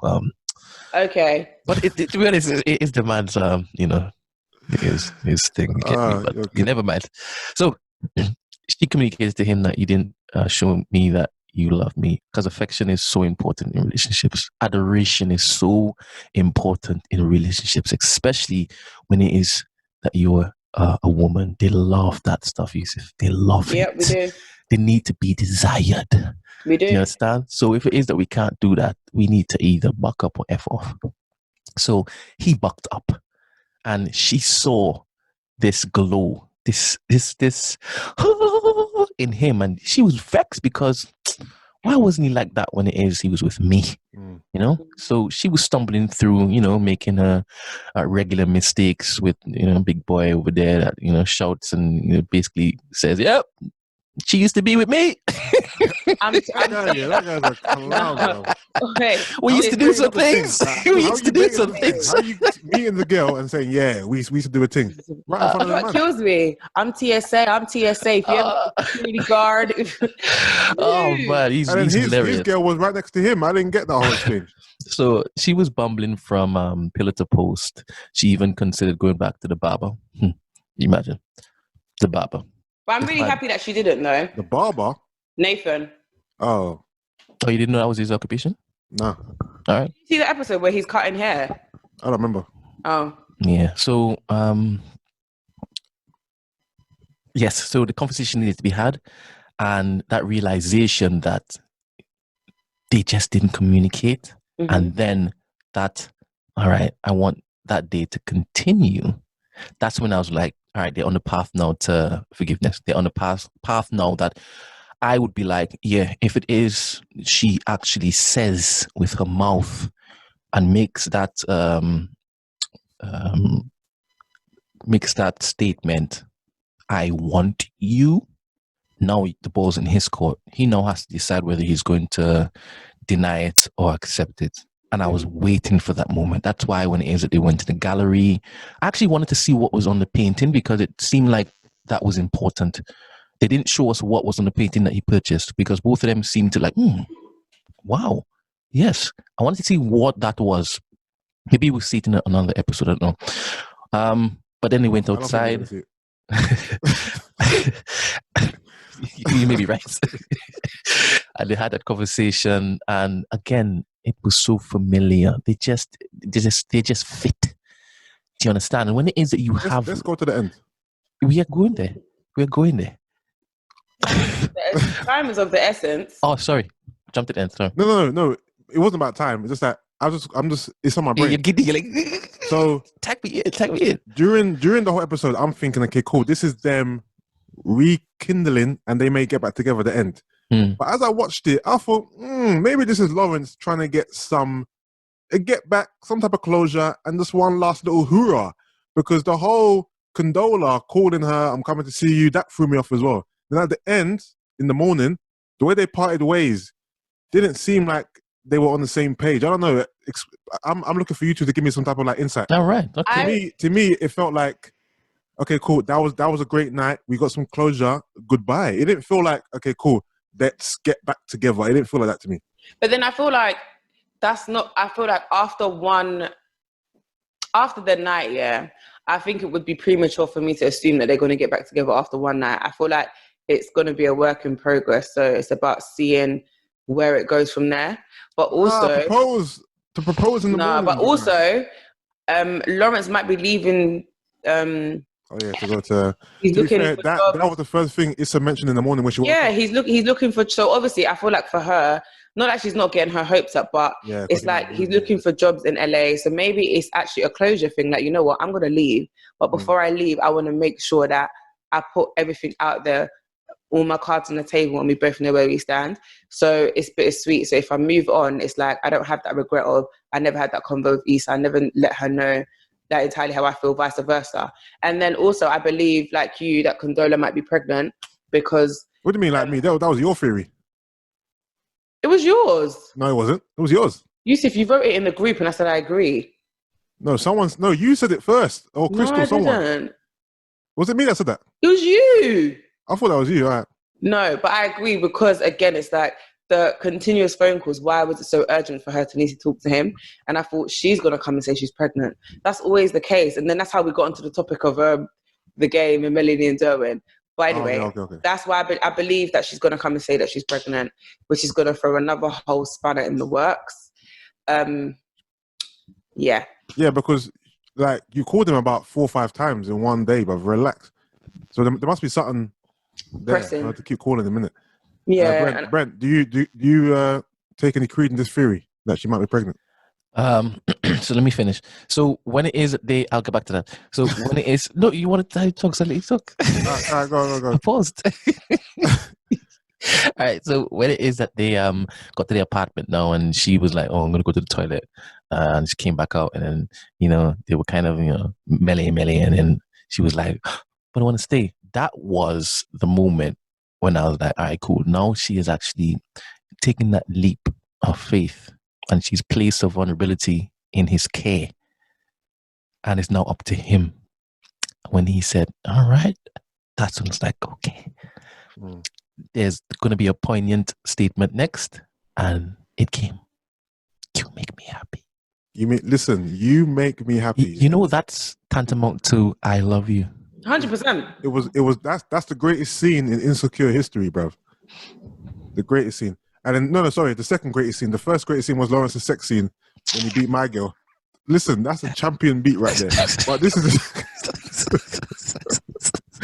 the second greatest scene. What was I going to say? So you asked me a question. So when it is happened, two questions. Yeah. How do you translate the ending? All right. So after is that they finished in the morning after she walked home. She wanted to walk home because she wanted to take it all in. Okay. She wanted it to last. So she wanted to last because that buzz was still there. And that told me she's in love. All right.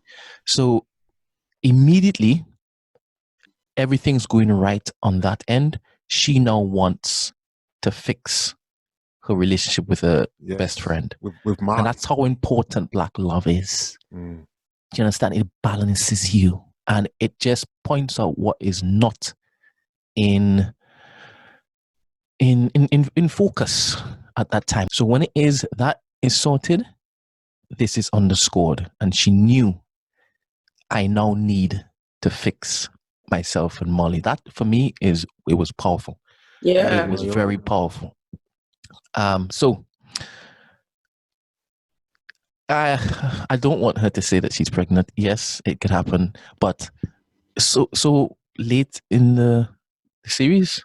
Yeah, that's going to be the cliffhanger for season. Cliffhanger for next season, isn't it? I don't want it to happen. Neither do I. Neither do I. I want Lawrence and Issa to get back together, and then next season will be about how they navigate through their new relationship. And if they get married, like whatever.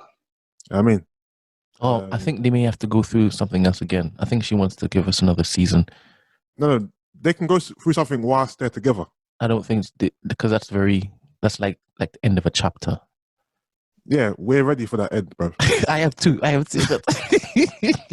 am tired. I am too. Maybe it's a case of she's gonna come and she's like, all right, cool. I am pregnant, but I want to see if it is that you want me. And that might be the dilemma. If it is that you don't, I'm not keeping it. If it is that you do, I am. Take me there. And remember, he doesn't love her. He doesn't. He doesn't love her. But he might love the baby. Well, he'll love the baby. I think he needs to be honest with her though, and let her know that she is the reason why he even reconnected with Issa. So he would know, but he was having these Issa thoughts while they're together though. No, but I'm saying the catalyst was that conversation of him asking, if she didn't cheat on you, would you guys still be together? Yeah. I think that was the realization. Yeah, but isn't that obvious? If what broke us up never happened, then yeah, obviously Sherlock will be together. Yeah, of course. But I feel like her asking that, it's like someone saying something out aloud. It becomes more of a reality than it just being a thought in your head. And he had to be honest with himself in public by saying the answer to her. Do you understand what I mean? Yeah. It's not just like it's a thought in your head. So by him speaking it out into existence, it's like, do you know what? Let me go see if I can get that old thing back. Like, because that's generally where my happiness was. And in him spending that time with her and that moment with her, it literally all came back. And he felt at home. For him to be able to say, you make me happy. Like, yeah, him and Condola has been fun, it's been good. But it doesn't compare to him and Issa. Yeah. Also, I was disappointed with the sex scene. You said? Yeah, the sex scene, even though it was meant to be like lovemaking, it didn't really hit home for me. I didn't really feel the "you make me happy" in that sex. You make me. Brent, do you attest to my feelings? I don't know what sex supposed to look like, to be honest. I'm so in love with you. You know what I mean? The passion. It wasn't there for me still. All right, cool. So yeah, that was a nice breakdown of Insecure. How many episodes we got left? 2, I think. 2. All right. I'm praying for Condola Rice to leave town. Yeah, pack your bags, love. All right. I'm hoping that Issa and Lawrence get back together. I don't want to see Molly. No, wait. Molly and Issa are not going to be friends because remember, the first ever episode was Issa saying to someone, "I don't fuck." That scene's happened already, you know. Oh, that scene. It was her talking to Nathan on the phone when she was lying on her couch. It's happened already. Okay. I thought that scene was still yet to come. No, it's happened already. All right, cool. So I don't think the writers are going to give us Molly and Issa friends again and Issa and Lawrence together. I don't think it's going to end that happy. So one of the two is not happening. I believe it'll probably be Lawrence and Issa. I reckon they'll leave that for later. Another season, yeah. And then Molly and her will somewhat make up again, whatever.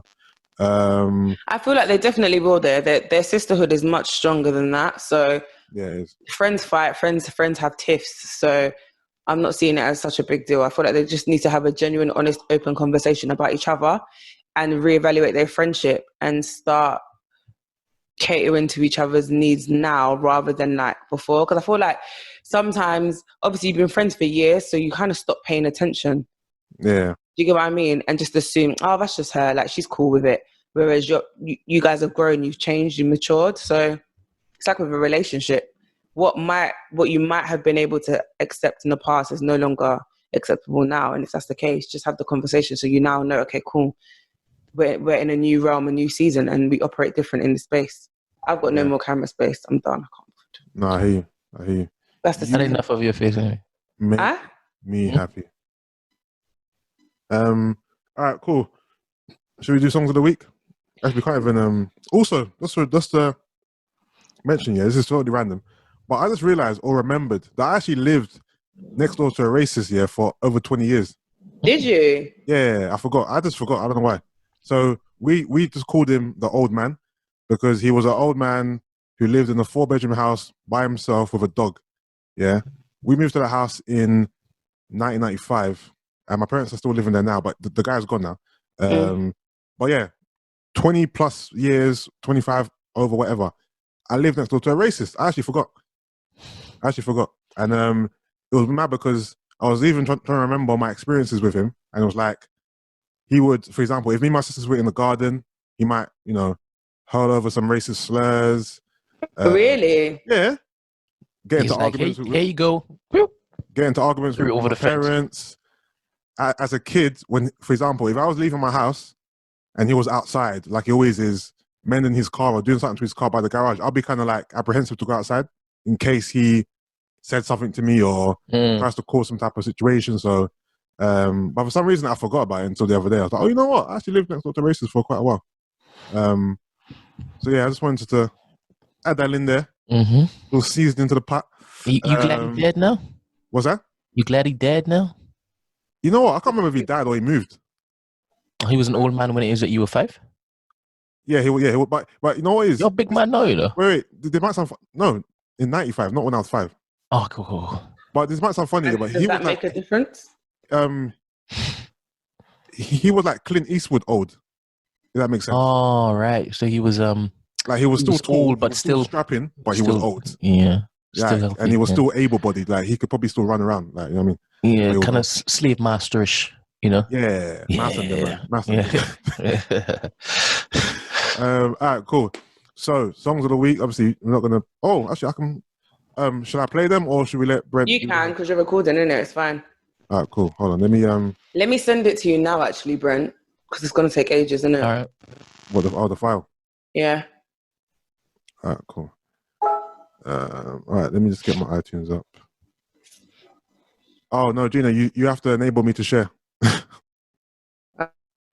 Even though you've given me control to record it, I still can't share. And now my screen's frozen. Now everyone's frozen. I just made you the host. Yeah, I'm the host. No, I just made you the host. I know. Okay, cool. No, cool. So you should be able to do it now. Yeah, it's giving me permission now.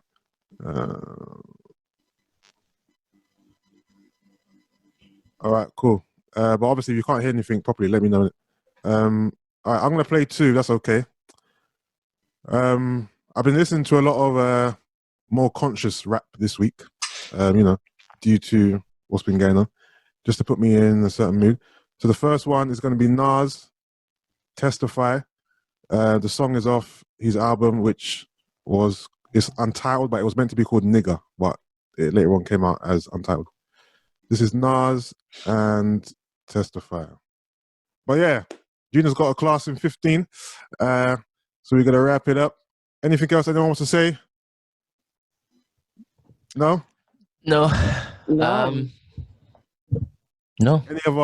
Any closing comments, closing statements? Okay, we've been. Fam, I got a live in 15 minutes. I need to go and prepare. Shout out to Gina's live. You know what? Yeah, Gina's people always feel like my people. So even though I've only been with you lot twice on the live, I feel like you are my people too. Yeah, So shout out to Gina's class, the Train to Slave VIPs, my jiggers. You get me? Say nothing. Come on, bang, bang. All right, cool. I've been when I listen to, well, this is not even a speech, but you know when Brent listens to music and he's in the zone, Gina, look at me. This is what Brent does. No, I know. I saw when his eyes were closed. I've been in the zone. Yeah, I've given you the best Insecure breakdown of all time. Black Love is important. I made notes while I watched that episode. Yeah, man, like Brent. I've been the constant campaigner for the cause. Why, thank you. She remains beautiful throughout. She hasn't given up, and she won't ever give up.